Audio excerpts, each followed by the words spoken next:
becoming a mother, it was like that fulfilled me like nothing else. I had so much anxiety about them, like even surviving when they came home. You've experienced it in motherhood. There's thousands upon thousands upon thousands of women who are doing the same thing. Important to kind of work through these mom guilt so that our children can see us. Go on social media and they're like, I don't have that, I don't have that, I'm not a mom like that, so they feel like really bad about themselves, like highlight roles and stuff, but then there's so much vulnerability too. Our moms didn't have all these outlets. I just had two very polar opposite birth experiences, and I just learned so much from both of them. Many things that you used to judge before you're a mom, it's obviously easy, every mom is supposed to do that. You're like, am I just not good enough? Right. They just want to feel loved, happy, healthy, safe. Fall into your own parenting flow and you just see just all the work that goes into it, no matter how old you are or your education or if you got a car or whatever, you know, like moms make it happen. That's all you can do. That's the work of motherhood.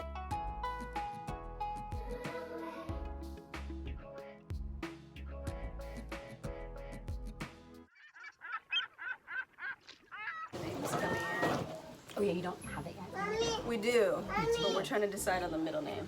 Antoine. So you have one no matter what the gender is? Yes. Love that. Yep. It's a genderless name. I'm so excited to hear it. I'm like at the edge of my seat. Aloha guys, and welcome back to our channel. Today we're here with Phoenix Wild. I'm so excited. She's 38 weeks pregnant and about to pop, and she's just like in 5 minutes, guys. Literally in 5 minutes. She said she maybe couldn't film this video because she was gonna give birth, but she's here. Just so excited to have her on the channel, and we've been wanting to film a video for a while because she's a mama that also lives here on Kauai and shares like so many of the same morals and parenting. Today we're going to be kind of comparing and contrasting our experiences with pregnancy and birth and motherhood.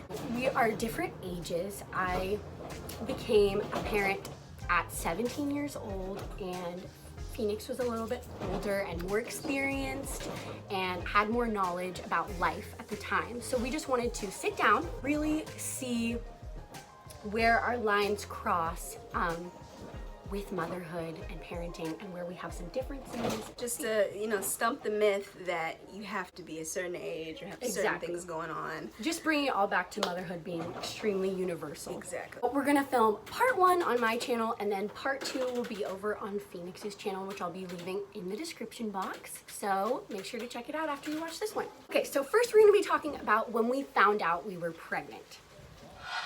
So tell me a little bit about that for you. So I found out that I was pregnant. I was, you know, drinking, smoking, doing the whole, you know, single life. Not single life because I was with Antoine, but, you know, just the, you know, not caring about my body, anything like that. Living life, and found out I was pregnant, and I was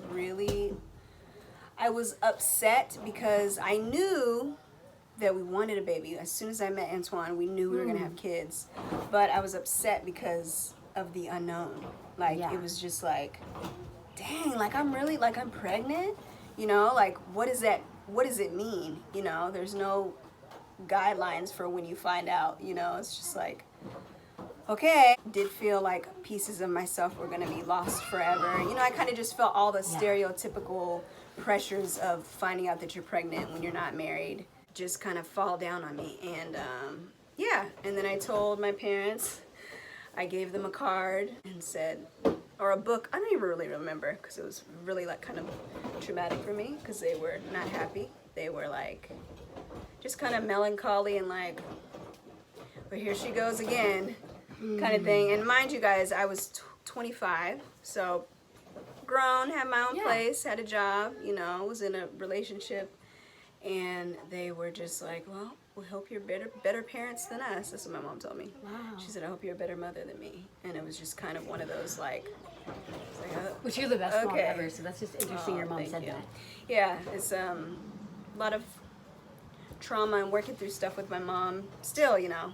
But yeah, that's how I found out. Yeah, so that can be such a universal feeling at any age, finding out you're pregnant and just, you know, having to face that. with wherever you're at. It's not always all perfect. Yeah, babe. Yeah, go for it. Okay. Friend not talking. She's little. She maybe doesn't want to talk. Amy will be I 2 can next week. Oh my gosh. Wow, I wonder if they're gonna be, she's a new man, new babies who Oh yeah, 2 years. Yeah, they're all. But like in days wise with the birth. Oh yeah, their birth. Yeah. Because mine are 3 days apart, the twins and her. Oh really? Yeah. That happens a lot. Mommy, So you should wow. like close to those days it's gonna Mommy, happen. what year am I gonna turn 5. But we're gonna finish our video, okay? So if you've been on my channel, then you probably know about like me finding out I was pregnant and stuff. But I was 16 at the time, like 2 weeks before I turned 17, and I was like obviously beyond scared. My parents obviously had big plans for me, whatever that means, you know. I just felt like the death of a life right then, like the death of a life. Like, Yeah. that was like the truest way to explain. Mommy, I was like, Mommy. I don't know, you can open it. I was like, wow, my path has totally changed. It was like there's a fork in the road and I've chosen a new way now. And I was ready to just go with it though and commit. And so even though my parents weren't excited and they were really scared and they needed a lot of time to process, they definitely came around and supported me and loved me unconditionally. But it was still like, I still to this day like have this weird guilt. Yeah. Yeah. That you didn't start it at the right time. Yeah, but even though you can create beauty and Yeah. we were both scared. Yeah. You're ready. It's like ready or not. You know. You're ready. You're ready. Here you go. You know. The creation happens. Whether you're 40 with a full career or not, there's challenges that come with that. You That's know. the point, right? You know. That's really the point. You know, I kind of feel like that's another realm. Being 40 with a toddler. Right. I feel thankful that I'm in the phase that I am with as little as. I mean, toddlers are crazy. And I they did make forget you to mention we're both tired. moms of 3 too. Yes. Both moms of 3. Wait. 2. No, 3's here. 3 Baby's in here. the flesh. I'm in the portal. The baby's here. What about your knowledge about birth and pregnancy before? Because we actually have the same midwife. Uh-oh. Yes? The baby that's birthing, the midwife that will be assisting in birthing her newest edition also births Everly and her other kids. Naomi too? No, just saying. Oh yeah, because Yep. Naomi was that same as the boys. So, yeah, did you learn kind of about natural birth and pregnancy and like natural approaches when you were pregnant, or did you know about stuff prior to being pregnant? Yeah, prior I had just kind of no interest. It's gonna be so funny when it's clipped up. I know. We love this. So yeah, no, I didn't have any knowledge of natural birthing in the way I feel like a lot of maidens do now. Right. A lot of the followers on my page, you know, they have this like framework of all of, you know, our journey, which is I feel like really cool. But He's getting so much more Yeah. popular. Natural approaches. Yeah. What do you say? You got a book in the mail? Cool. just wasn't, I don't know, it wasn't in my like zone, so I wasn't Yeah. like seeking it or anything Exactly. like that. Obviously once I got pregnant, I started seeking out, you know, the best way for everything. I think if anything, Antoine might have had more knowledge. And So you was just like, we were should- looking up online, like Yeah. researching? I was really like the internet, you know, first time pregnancy, I was all up on the internet, making myself knowledgeable. Yeah. I knew that I didn't want to settle for a hospital birth if there was another way. That was your I did intuition. see- 'Cause yeah. A lot of people feel so safe at the hospital. Just personally. Yeah. But like if Yeah. you feel comfortable there, Like, rock on. yeah, you know, I think it's about the mindset and, you know, your whole world view of how you want things to flow. I mean, birth is not going to go the way you want it to go. Anyways, but, you know. 21 years ago, my mom actually had a water birth with me. So she wrote a book about her birth with me, saying it was like pain-free labor and pain-free birth entirely. And then so my whole childhood, I just had that idea. Yeah. That I was gonna have pain-free. Not in my Hey. experience. That I've I'm sure heard, it's but hard. Yeah, it's really It takes a painful, lot, but yeah. like the most beautiful thing ever in my opinion was having my home birth. It just Yeah. is what felt natural and Yeah. safe to me. So I had a little bit of knowledge, but I also like loved to research about it when I was pregnant and Yeah. watch all those water birth videos and It's interesting. You had a framework even before. Okay, so now to our birth experiences. I had zero knowledge about the kind of birth that I ended up having with my first birth with the twins. And I don't know if I could have ever been prepared for it. Would you say you were feeling like really scared as you were going into it, or you were just feeling totally led and like guided? For the first birth, I would feel like ignorantly in bliss going into labor. You know, kind of had my plan, how I wanted things to go, had you know, just had the setup. Is Comia, is he watching or something? Oh yeah, he is. I see him. He's so cute. His little hair. So I went into it like ignorantly blissful, like everything's gonna go this way, la la la, and it did not. Same. Nothing went as expected. I had planned to have a home birth with my midwife. I ended up being transferred to the hospital and had him there for 30 minutes that I got there, but nevertheless, you know, that wasn't in our plan at all. So the ignorant bliss bubble. Yeah. I thought I knew what I was getting myself into. Yeah, you think it like with the first birth, unless, you know, you're blessed, you know, to have like a bunch of knowledge about, hey, like, you know, things aren't going to go the way you are going to plan. The biggest part of birth, the biggest work of birth is surrender. 100%. Like I birth have, and pregnancy. Yeah. I would say that's like a really for good this point. baby, like I have like zero expectations about where I'm going to give birth, when it's going to happen, when I want it to happen, you know, like my due date is a certain time frame, but I'm just like, baby, whenever you want to come, here we'll be, you know, like I've washed all the things, I've done, you know, the work of creating the nest, and now it's just about welcoming the arrivals, the birthday, you know. I have a part in it, but the date, you know, and how the atmosphere is going all around has zero to do with me and all to do with baby's decision. And that's not something that you plan for because you're 40 with a job, or if you're 16 and you're relying on your parents. Like, it's just, it is what it is. Yeah, so that's what you learned from your first pregnancy to now. Right. It's like you thought you knew what I have to say that's the exact same as me. I've only had 2 pregnancies, but when I was pregnant with Everly, after everything had like gone wrong with Kai and Coda's birth, like, you know, just an emergency C-section at 27 weeks, 1-pound babies, them saying they're not gonna make it.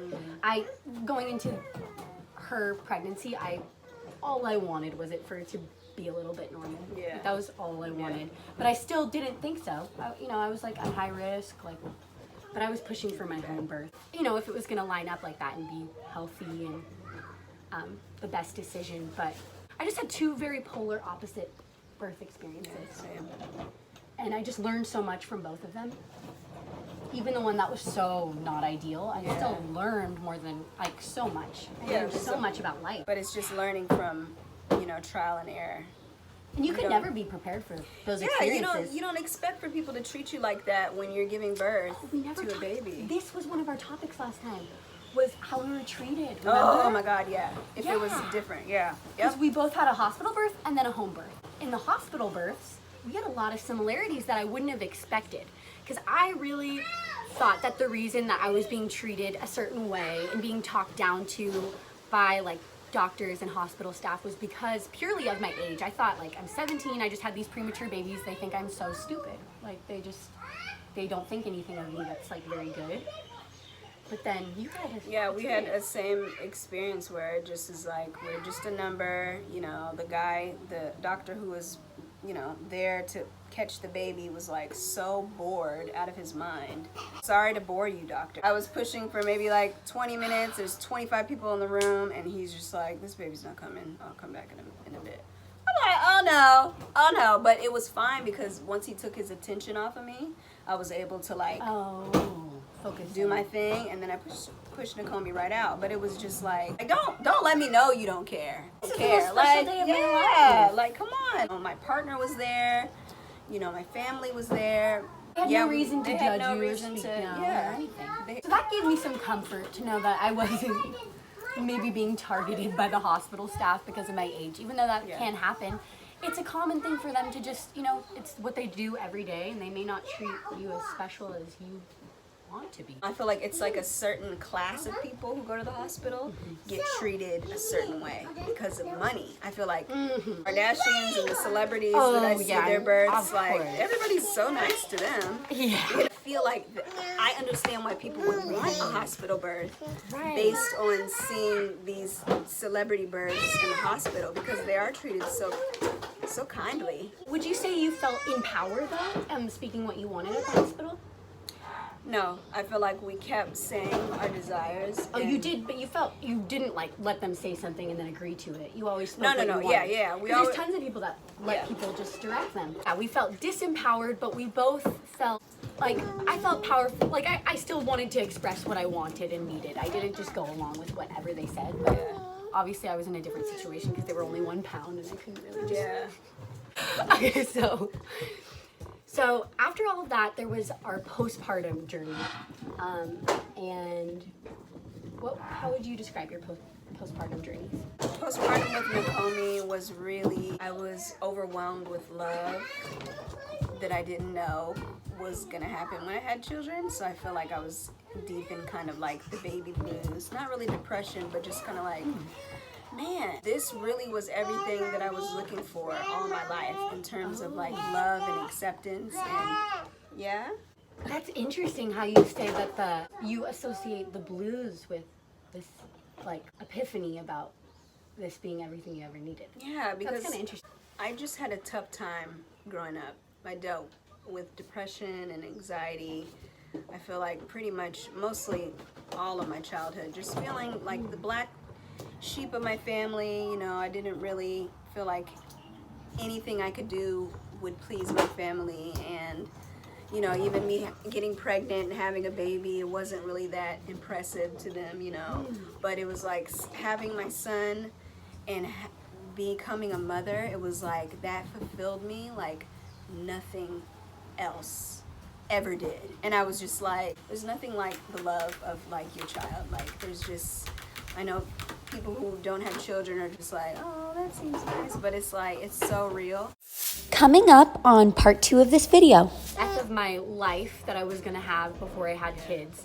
I had this death of the birth that I wanted. So obsessed and in love with the twins, but I had so much anxiety about them. I don't know what's happening. Like you think that they need certain things set up, and then once they survive without these things, I do too. Yeah, I'm like, it's like they need. They don't. But you don't here need it here to we are, thrive. Kool-Aid, M&M's, Skittles. I don't know about y'all, but I would be like, oh my god, someone would feed them a noodle, and I'd be like, oh my god, no, it's gluten-free. Where's my chickpea noodle?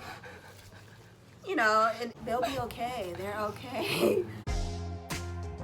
So that was pretty much our video today on motherhood, relating, being different ages, having different experiences, similarities and differences. You know, we're all women. We're all the little girls that we're raising. Yeah, all are here to support each other, and like we're so blessed to have social media and to make it into positivity for motherhood. So.